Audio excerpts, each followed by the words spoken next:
Gibisita sa mga tag-as nga opisyal sa DNR ang Mount Apo Natural Park sa Digo City sa Davao del Sur. Sa inisyal nga evaluation sa ahensya, kapinubenta ka mga establisimento ang natukod sulod sa maong park ug kapin 50 niini walay igong permit. Ani ang unang hugna sa RTV Presents ni Argil Relator.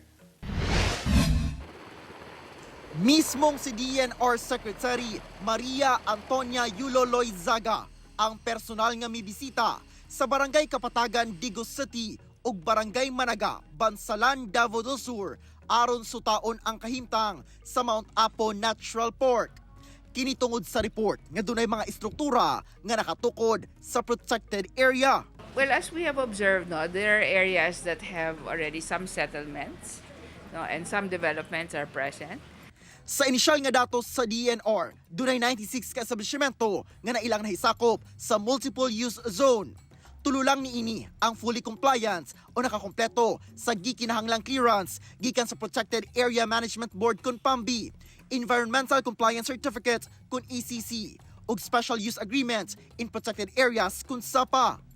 Unom ang dunay PAMBI clearance ug ECC, 34 ang dunay PAMBI clearance ug 53 ang wala gayoy dokumento.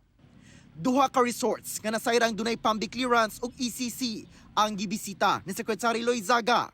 Uban ni Presidential Assistant for Eastern Mindanao, Secretary Leo Magno ug Senator Bato de la Rosa nga tubong Davao del Sur sab. Gisuta sab nila ang gitukod nga developments sa lugar. Sa kabahin sa usa sa mga resort, ginaproseso na nila ang pagkuha og sapa aron makompleto ang ilang mga dokumento. Yes, we welcome talaga itong investigation sa Senado. I think it's due time para makita talaga ano ba talaga yung sitwasyon dito sa Mount Apo National Park. Hinoon, muhatag og panahon ang DNR aron makakomply sa mga kinahanglang requisitos ang mga establishmento nga walay igong dokumento. They will go through an evaluation process and they will be given possibly a period to address their compliance. Tuod man dunay balaod nga protekta alang sa kinaiyahan. Apan ang dakong hagit karon sa DNR mao ang pagbalanse tali sa panginabuhian sa katawhang nagsalig sa abunda sa kinaiyahan ug ang compliance sa balaod. Kana atong isgutan sa laing hugna niining RTV Presents. Kauban si Mature Awing sa kamera. Ako si Argil Relator para sa One Mindanao.